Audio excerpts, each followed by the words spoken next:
All right, this is chapter 3 from Wise Words called The Bleeding Tree. Once upon a time, an oak tree stood on a hill overlooking a quiet valley. The tree was tall for his age and very strong. His long branches spread in every direction, and his leaves sparkled like emeralds in the sunlight. Where his branches met his thick trunk, robins and gray squirrels built their nests. On the other side of the valley was a temple of unearthly beauty. It was so wondrous a temple that the tree often doubted that men could have built it. It must have fallen from the sky. Every morning and evening a song drifted from the temple, a song so pure it filled the heart with a painful joy. The tree gazed each day at the temple of unearthly beauty and listened to the song that filled the heart with a painful joy. He was saddened when the night fell, hiding the temple in darkness, and he delighted when the morning sunlight unveiled the temple anew. He felt lonely in the evening when the song faded to silence, and he thrilled when it began again each day at daybreak and sunset. He dreamed of a world where there would be no night, where the song would never end. He wanted to gaze and listen forever. But the more the tree looked at the temple and the more he listened to the song, the more he knew he would never be content with looking and listening. Even if he could look and listen for all eternity, deep in his heart he did not want to gaze at the temple.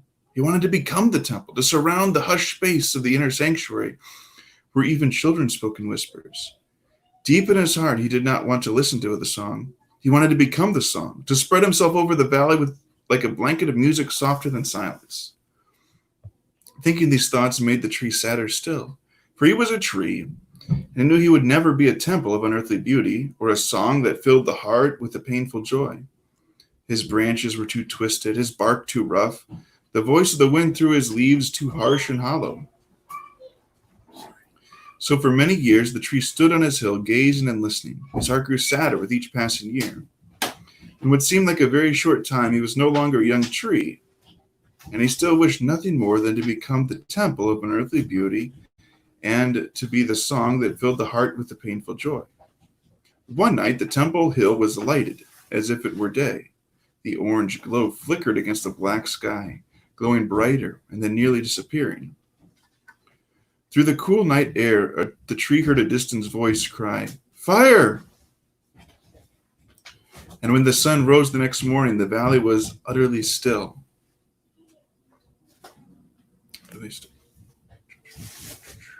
The mockingbirds refused to sing. No squirrels scampered, chattering through the tree tops.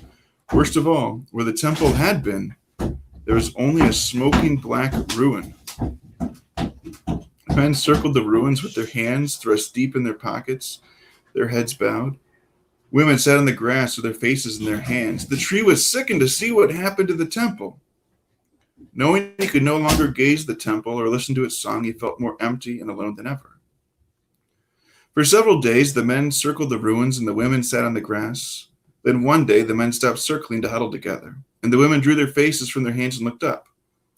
The men talked and nodded and pointed excitedly. Smiles crossed the women's faces. Across the valley, the tree watched with growing wonderment. The next day, he watched the men and women work in the midst of the black ruins, knocking over the remaining walls, picking up the charred pieces of the temple's furniture. In a few days, the ruin was gone. All that remained of the temple was a black stain on the green hillside. The men slung belts filled with shining tools across their shoulders and started down the hill toward the forest where the tree stood watching. They disappeared in the valley and then reappeared near the tree. Soon they were circling the trees with their hands in their pockets.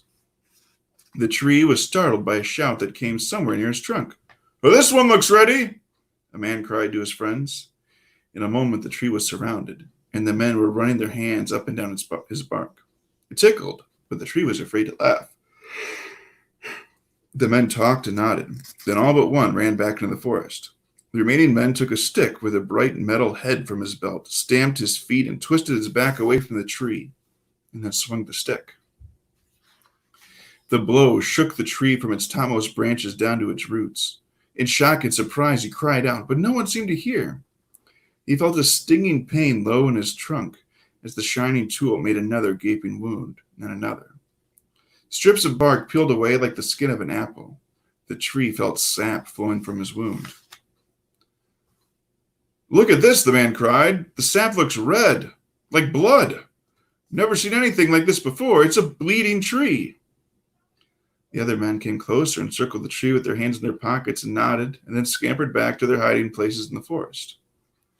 The man swung his shining tool again and again, and after a while he became tired. And another man took the stick and began swinging it on the other side of the trunk. The tree shuddered with agony with each blow. He felt himself weakening as the trunk was slowly cut off from his roots.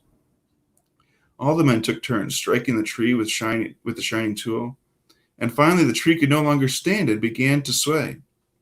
The men cried out and ran deeper into the forest as the tree, losing all strength, it fell to the ground with a thunderous crash. No use trying to get up, the tree thought. Perhaps if I lie here, they will leave me and go away. Before he had finished that thought, men had come from the forest, each carrying a shining tool of his own. They pushed their way through the branches toward the trunk. They swung their tools against the branches, and one by one the branches were torn from the trunk. At each branch, red sap dripped onto the ground. The man who had swung his shining tool first against the tree cut off a thick branch. "This is good, strong wood," he shouted to his friends. "We could probably use this branch in the organ." To the tree, it sounded as if the man was shouting from the far end of a long tunnel. From the tree's higher branches, a voice answered, "These smaller branches are strong too. We can make pipes and flutes and violins with these." In no time, the tree's branches had all been removed. The tree no longer felt pain, only a numbness like death.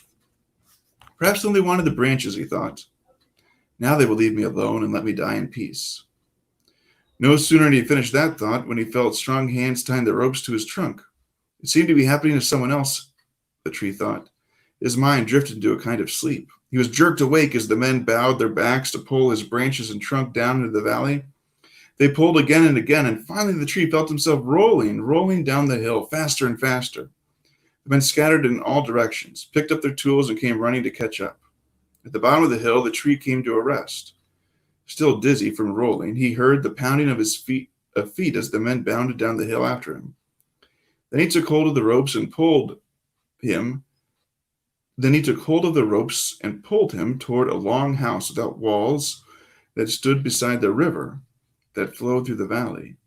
Grunting and groaning, the men pulled what was left of the tree into the long house and lifted him over a deep pit. Looking up, the tree saw two men holding a long metal strip covered with sharp teeth. He was too weak to move and could only watch in terror as the men pulled the toothed metal back and forth across his trunk. It cut into his trunk as the teeth of a wolf tear a helpless sheep. Dust flew in all directions. The tree cried to help, to stand up, to roll off the table, but it was no use. Crying out with a loud voice, he fainted or perhaps died. The tree knew nothing of what happened next. After the trunk was sawn into boards, the boards were cut and trimmed. Corners were squared and boards were sanded smooth. Then they were polished into a golden shine. Small branches were cut, hollowed out, and carved into pipes and flutes. Larger branches were cut, bent, and carved and polished to make other instruments. The largest branches were cut into the boards for an organ. The tree never knew how long he had slept or fainted or died or whatever it was that had happened to him. When he first awoke, he did not know where he was, and after the pain he had endured, he amazed to find himself alive. Slanting rays of morning sunlight changed into a rainbow by stained glass windows filled the air. Everywhere he looked, his eyes were dazzled by the sights. In front of him, the tree saw a wooden pillar carved with great cunning. The tree recognized it as one of his friends from the forest. Far below, men, women, and children sat in restless silence, waiting for something or someone. But there was music, played softly at first, then louder and louder, and the tree recognized the flutes, the violins, and organs as his own branches, and the people began to sing. And the tree knew he had been made into the inner wall of the new temple of unearthly beauty, that his branches had become a song so pure it filled the heart with a painful joy.